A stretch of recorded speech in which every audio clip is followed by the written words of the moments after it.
ხელისუფლებო პარტიისთვის შემოწირულობის ჩარიცხვა ორ კომპანიას ჯარიმის ფასად დაუჯდება.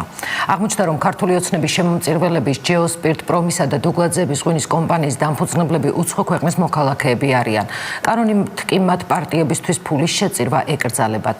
მას შემდეგ, რაც თანხა კომპანიებს უკან გადაეურიცხა, ოცნების ყულაბამ 40,000 ლარით იზარალა. გაცილებით დიდი იქნება ამ კომპანიების ზარალი, ისინი სასამართლომ უნდა დააჯარიმოს. წინასაარჩევნოდ ქართული ოცნებისთვის განხორციელებული შემოწირულობისთვის ორ კომპანიას სავარაუდოდ სასამართლო დააჯარიმებს. პარტიების საქმიანობის ფინანსური მონიტორინგის სამსახური ჯეოსპირტ პრომისა და დუგლაძეების ღვინის კომპანიისთვის ჯარიმის დაკისრებას ითხოვს. ამის მიზეზი ქართული ოცნების ორივე შემომწირველი კომპანიის დამფუძნებლებს შორის უცხო ქვეყნის, კონკრეტულად კი რუსეთის მოქალაქეების აღმოჩენა გახდა. აუდიტის სამსახურის ინფორმაციით ამ ქმედებით მათ მოქალაქეთა პოლიტიკური გაერთიანების შესახებ კანონი დაარღვიეს. პოლიტიკურ გაერთიანებას მიეცა მითითება, რომ დაუბრუნოს აღნიშნული თანხა შემომწირველს, ხოლო იურიდიული პირების წინააღმდეგ შედგენილი იქნება ადმინისტრაციული სამართალდარღვევის საქმეები, რომელიც გაიგზავნება თბილისის საქალაქო სასამართლოში.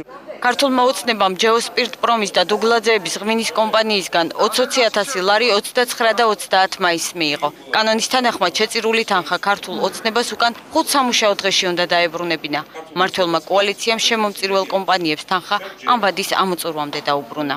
ორგანული კანონის მიხედვით საარჩევნო სუბიექტი ვალდებული არ გახლავთ, რომ მონიტორინგი ახორციელოს შემოწირულობის, ამას აკეთებს აუდიტის სამსახური და ხარვეზების დადგენის შემთხვევაში აცნობებს საარჩევნო სუბიექტს, როგორც ჩვენ შემთხვევაში მოხდა და ჩვენ დავაბრუნეთ ეს თანხა. რატომ გადაურიცხეს მმართველ პარტიას ფული და იცოდნენ თუ არა, რომ ამ ქმედებით კანონს არღვევდნენ? ეს კითხვები შემომწირველ კომპანიებში უპასუხოდ დატოვეს. დუგლაძეების ღვინის ქარხნის დაცვის სამსახურის თანამშრომლებმა განგვიცხადეს, რომ კომპანიაში კომპეტენტური პირები არ იმყოფებოდნენ. ალბათო, არავინ არ არის. ბატონო? ალგიზე არავინ არ არის. უახლოეს დღეებში მონიტორინგის სამსახური ორივე კომპანიის წინააღმდეგ საჩივრით სასამართლოს მიმართავს. რის შემდეგაც ქართული ოცნების ანგარიშზე ჩარიცხული 20,000 ლარის ნაცვლად მათ ორმაგი თანხის, თითოეულს 40,000 ლარის ოდენობის ჯარიმის გადახდა მოუწევს.